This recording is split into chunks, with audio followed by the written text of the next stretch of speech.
Serial Ertugrul Ghazi کے season 3 کی episode number 15 میں کیا ہونے جا رہا ہے؟ دنیا سے آنے والے جاسوس سے ملنے کے لیے حالی بازار سے روانہ ہونے کی تیاری کر رہا ہے۔ ترگت سیمون کے ہاتھ میں ایک بیگ دیکھ کر کہتا ہے، میرا خیال ہے آپ کسی لمبے سفر پر جا رہے ہیں۔ اس پر سیمون جھوٹ بولتے ہوئے کہتا ہے، میں اپنے ایک پرانے دوست سے ملنے جا رہا ہوں۔ یہ سن کر ترگت کہتا ہے، اگر آپ چاہیں تو میں بھی آپ کے ساتھ آنا چاہتا ہوں۔ اس کے جواب میں سیمون کہتا ہے، تمہارا شکریہ لیکن میں اکیلے ہی جانا چاہتا ہوں، آج تم آرام کرو، جب میں واپس آؤں گا تو ہم نے بہت سی چیزوں پر بات چیت کرنی ہے۔ اس کے بعد سیمون وہاں سے چلا جاتا ہے تو ترگت کہتا ہے، اللہ کا واسطہ ہے بامسی، مجھے مایوس نہ کرنا۔ ناظرین، اس کے بعد کائی قبیلے میں آپ دیکھیں گے خواتین بازار روانہ ہونے کے لیے تیاری کر رہی ہیں۔ ارطغرل اپنے خیمے سے نکلتا ہے تو تاجر حسن ارطغرل کے پاس آتا ہے اور ارطغرل سے کہتا ہے، حضور اگر آپ کی اجازت ہو تو میں روانہ ہونا چاہتا ہوں۔ اس پر ارطغرل کہتا ہے، حسن مجھے امید ہے تمہاری تجارت اچھی ہو گئی ہے۔ یہ سن کر تاجر حسن کہتا ہے، اللہ کا شکر ہے، میں نے بھی کمایا اور آپ کے لوگوں نے بھی۔ پھر ارطغرل تاجر حسن سے کہتا ہے، تمہارا جب دل چاہے ہمارے قبیلے میں آ سکتے ہو۔ اس پر تاجر حسن ارطغرل کا شکریہ ادا کرتا ہے اور وہاں سے چلا جاتا ہے۔ ناظرین، اسی دوران گندوز، حلیمہ سلطان اور حائمہ خاتون بھی خیمے سے باہر آتی ہیں۔ گندوز ارطغرل سے کہتا ہے، بابا میں امی جان کے ساتھ بازار جا رہا ہوں۔ اس پر ارطغرل گندوز سے پوچھتا ہے، کیا تمہارا بہت دل چاہ رہا ہے؟ تو گندوز کہتا ہے، جی بابا۔ پھر ارطغرل کہتا ہے، ٹھیک ہے، تمہاری ماں تمہارے حوالے ہے۔ ناظرین، اس کے بعد قبیلے کی خواتین گھوڑا گاڑی پر بیٹھ کر سپاہیوں کی نگرانی میں وہاں سے روانہ ہو جاتی ہیں اور پھر عبد الرحمن ارطغرل کے پاس آتا ہے اور ارطغرل سے کہتا ہے، دمرول اپنا کام کر کے واپس آ گیا ہے، طبیب عارف اور زجان صاحب اس کے ساتھ آپ کے خیمے میں انتظار کر رہے ہیں۔ یہ سن کر ارطغرل اپنے خیمے کی طرف چلا جاتا ہے۔ ناظرین، اس کے بعد آپ دیکھیں گے فرانسسکو اپنے آدمیوں کے ساتھ جنگل میں موجود ہے اور وہ اپنے آدمیوں سے کہتا ہے، مجھے حلیمہ سلطان اور اصلاحان خاتون دونوں زندہ چاہیے، اگر انہیں کچھ ہوا تو میں تم سب سے اس کا حساب لوں گا۔ ناظرین، دوسری طرف آپ دیکھیں گے ارطغرل اپنے قریبی لوگوں کے ساتھ اپنے خیمے میں موجود ہے۔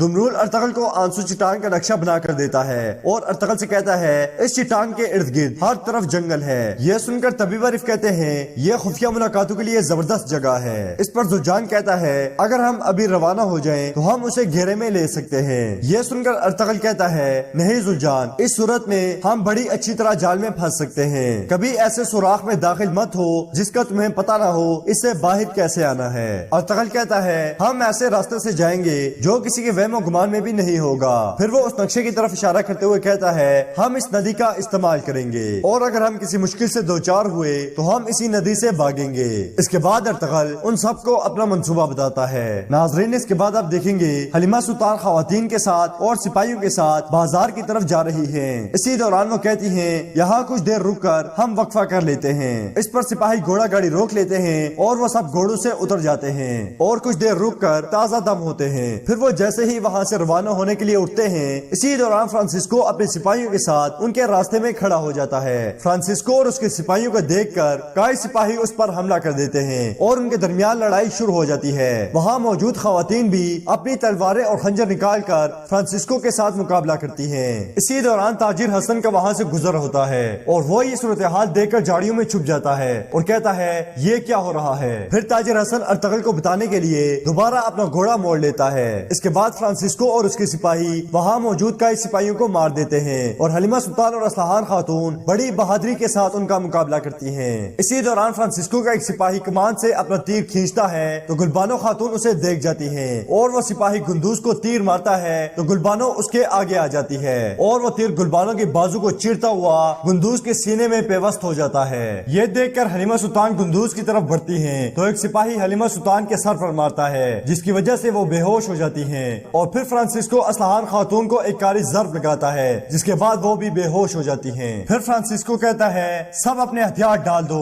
ورنہ سردار کی بیوی سمیت تم سب مرو گے۔ یہ سن کر وہاں موجود خواتین اپنے ہتھیار ڈال دیتی ہیں اور فرانسسکو کے سپاہی حلیمہ سلطان اور اصلاحان خاتون کو وہاں سے لے جاتے ہیں۔ ناظرین، دوسری طرف ارطغرل آنسو چٹان کی طرف جاتے ہوئے اپنے سپاہیوں کے ساتھ جنگل سے گزر رہا ہوتا ہے۔ اسی اسی دوران تاجر حسن ارطغرل کا راستہ روک لیتا ہے۔ یہ دیکھ کر ارطغرل اور اس کے سپاہی رک جاتے ہیں۔ تاجر حسن ارطغرل سے کہتا ہے، حضور، کام والی جگہ پر جاتے ہوئے آپ کی خواتین پر ڈاکو نے حملہ کر دیا ہے۔ جیسے ہی میں نے دیکھا تو میں نے آپ کو اطلاع دینے کے لیے اپنا گھوڑا بگا دیا۔ یہ سن کر ارطغرل گنگوت سے کہتا ہے، فوراً قبیلے جاؤ اور انہیں صورتحال سے آگاہ کرو۔ یہ سن کر گنگوت وہاں سے چلا جاتا ہے اور ارطغرل بامسی سے کہتا ہے، بامسی، تم جانتے ہو تم نے کیا کرنا ہے۔ یہ سن کر بامسی باقی سپاہیوں کو لے کر آنسو چٹان کی طرف چلا جاتا ہے اور ارطغرل تاجر حسن کے ساتھ اس طرف روانہ ہوتا ہے جہاں اورال کے منصوبے کے مطابق ڈاکو نے خواتین پر حملہ کیا تھا۔ ناظرین، اس کے بعد آپ دیکھیں گے حالی بازار میں ترگت سرائے میں بیٹھا ہوا ہے۔ اسی دوران وہاں زلجان آتا ہے اور ترگت کے پاس کھڑا ہو جاتا ہے۔ اس سے پہلے کہ زلجان ترگت سے بات کرتا، وہاں ماریا آ جاتی ہے۔ یہ دیکھ کر ترگت کہتا ہے، زلجان صاحب، کیا مسئلہ ہے؟ میں کتنی بار بتاؤں، میں قبیلے واپس نہیں جاؤں گا۔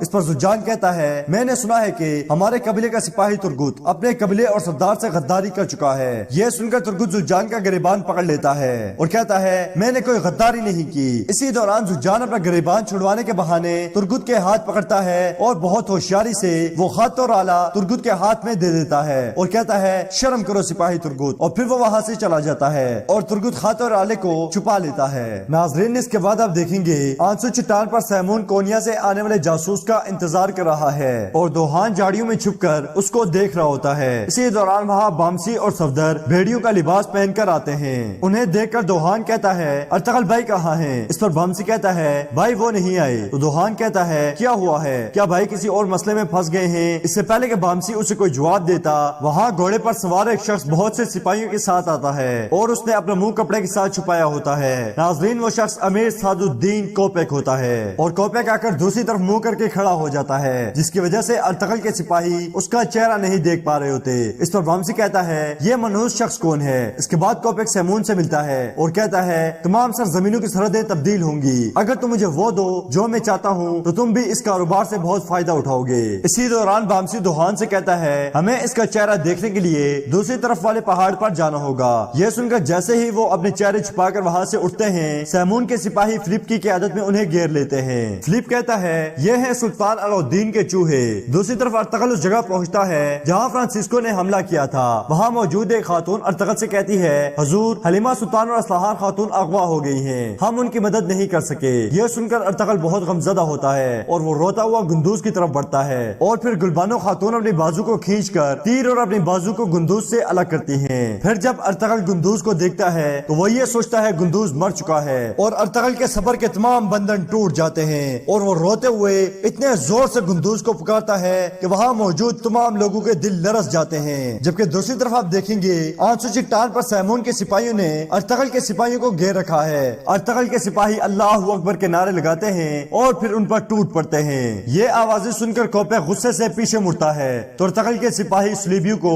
گاجر مولی کی طرح کاٹ رہے ہوتے ہیں۔ یہ صورتحال دیکھ کر کوپیک غصے سے سیمون کا بازو پکڑ لیتا ہے اور کہتا ہے، میں نے تم پر بھروسہ کیا تھا لیکن تم نے ہم دونوں کو جال میں پھنسا دیا بیوقوف۔ اسی دوران فلپ دوہان کے پیٹ پر ایک زبردست وار کر کے اسے بری طرح زخمی کر دیتا ہے۔ دوسری طرف ارطغرل گندوز کا سر اپنی گود میں رکھے رو رہا ہوتا ہے۔ اسی دوران اسے احساس ہوتا ہے کہ گندوز زندہ ہے تو وہ کہتا ہے، یہ زندہ ہے، یہ زندہ ہے۔ یہ سن کر وہاں موجود تمام لوگ بہت خوش ہو جاتے ہیں اور ارطغرل گندوز کو اٹھا کر ایک سپاہی کو دیتا ہے اور اسے کہتا ہے، اسے فوراً عارف صاحب کے پاس لے جاؤ۔ اور پھر ارطغرل وہاں موجود ایک اور سپاہی کو کہتا ہے، فوراً جاندار صاحب کو خبر دو اور انہیں بتاؤ کہ میں ڈاکو کے پیچھے گیا ہوں۔ اس کے بعد ارطغرل گھوڑے پر سوار ہو کر ڈاکو کے پیچھے روانہ ہو جاتا ہے۔ دوسری طرف آپ دیکھیں گے ارطغرل کے سپاہیوں اور صلیبی سپاہیوں میں غضب کی جنگ ہو رہی ہے اور کوپیک اپنے سپاہیوں کو حکم دیتا ہے کہ وہ ارطغرل کے سپاہیوں پر حملہ کریں۔ جب کوپیک کے سپاہی آگے بڑھتے ہیں تو سپاہیوں کی کثرت دیکھ کر ارطغرل کے سپاہی وہاں سے بھاگتے ہیں اور فلپ کی قیادت میں صلیبی سپاہی اور کوپیک کے سپاہی بھی ان کے پیچھے جاتے ہیں۔ اور کوپیک غصے سے سیمون سے پوچھتا ہے، سلطان کے جاسوس کو کیسے پتا چلا کہ تم یہاں آ رہے ہو؟ اس پر سیمون کہتا ہے، امیر حضرت آپ فکر نہ کریں، میں یہ پتہ لگا لوں گا۔ یہ سن کر کوپیک کہتا ہے، تمہاری کمزوریوں کی وجہ سے قربان ہونا بہت مہنگا ہے، تم سلطان کے جاسوس کو ڈھونڈنے کے قابل بھی نہیں۔ اس پر سیمون بولنے کی کوشش کرتا ہے تو کوپیک غصے سے اس کو خاموش کرواتا ہے اور کہتا ہے، سلطان کا جاسوس ارطغرل ہے، کیا تم یہ توقع رکھتے ہو تمہارے سمجھنے کے لیے وہ خود آئے گا اور اقرار کرے گا؟ یہ سن کر سیمون کہتا ہے، لعنت ہو، مجھے پہلے ہی اس پر شک تھا۔ اس پر کوپیک کہتا ہے، ارطغرل کا رچائسر قلعے کو فتح کرنے کے لیے دن رات کام کر رہا ہے اگر اس نے وہ قلعہ فتح کر لیا تو پھر سلطان علاء الدین کو کوئی نہیں روک سکتا۔ یہ سن کر سیمون کہتا ہے تو تم اس لیے ہماری مدد کر رہے ہو، تم نہیں چاہتے سلطان علاء الدین مزید مضبوط ہو، دوسرے الفاظ میں تم ان کی جگہ لینا چاہتے ہو، یا تمہارا ارادہ ہے کسی اور کو نیا سلطان بنانے کا۔ واہ کوپیک واہ! یہ سن کر کوپیک کو بہت غصہ آتا ہے اور وہ کہتا ہے اگر تم نے اس طرح مجھ سے ایک اور دفعہ بات کی تو میں تمہارا کلیجہ نکال کر کتوں کو ڈال دوں گا، تم اپنا کام کرو، اس سے آگے دخل اندازی مت کرو۔ ناظرین دوسری جانب آپ دیکھیں گے ارطغرل کے سپاہی جنگل میں بھاگ رہے ہیں، اسی دوران فلپ اور دوسرے سپاہی ان پر تیر چلاتے ہیں مگر وہ درخت کی اوٹ میں چھپ جاتے ہیں۔ دوسری طرف سے ارطغرل کے سپاہی دمرول اور قادر جنگل سے نکل کر فلپ کے سپاہیوں پر تیر چلاتے ہیں اور وہاں سے بھاگتے ہیں۔ یہ دیکھ کر فلپ اور اس کے سپاہی ان کے پیچھے بھاگتے ہیں اور ایک مرتبہ پھر فلپ ان پر تیر چلاتا ہے جو صفدر کو گائل کر دیتا ہے، مگر ارطغرل کے سپاہی رکے بغیر وہاں سے بھاگتے ہیں اور ایک ندی کے پاس جا کر جھاڑیوں میں چھپ جاتے ہیں۔ فلپ اور اس کے سپاہی وہاں سے آگے نکل جاتے ہیں اور بامسی کہتا ہے بھائیو چلو قبیلے چلتے ہیں۔ اس پر دوحان کہتا ہے تم لوگ جاؤ، میں ارطغرل بھائی کی اجازت کے بغیر قبیلے واپس نہیں جا سکتا۔ اس پر بامسی کہتا ہے بھائی اگر ہم نے تم کو اس حالت میں چھوڑ دیا تو تم کبھی واپس نہیں آؤ گے۔ اس پر دوحان کہتا ہے بھائی ہم کس منہ سے ارطغرل بھائی کا سامنا کریں گے، ہم نہیں پتہ لگا سکے کہ محل میں جاسوس کون ہے۔ پھر بامسی اصرار کر کے دوحان کو اپنے ساتھ جانے کے لیے رضامند کر لیتا ہے اور وہ سب قبیلے کی طرف روانہ ہو جاتے ہیں۔ ناظرین اس کے بعد آپ دیکھیں گے ڈاکو حلیمہ سلطان اور اصلاحان خاتون کو ایک غار میں لے کر جاتے ہیں۔ حلیمہ سلطان گندوز کو یاد کر کے بہت رو رہی ہوتی ہیں اور اصلاحان خاتون ان کو حوصلہ دیتی ہیں۔ ناظرین اس کے بعد آپ دیکھیں گے فلپ واپس سیمون کے پاس آتا ہے اور کہتا ہے وہ بھاگ گئے ہیں۔ یہ سن کر سیمون غصے سے چلاتا ہے اور کہتا ہے آدمی اکٹھے کرو اور ان کے پیچھے جاؤ، انہیں ڈھونڈے بغیر واپس مت آنا۔ پھر کوپیک سیمون سے کہتا ہے تم تو اپنی حفاظت کرنے کے لائق بھی نہیں۔ پھر کوپیک اپنا چہرہ چھپا کر وہاں سے نکل جاتا ہے اور سیمون غصے کی وجہ سے زور زور سے چلاتا ہے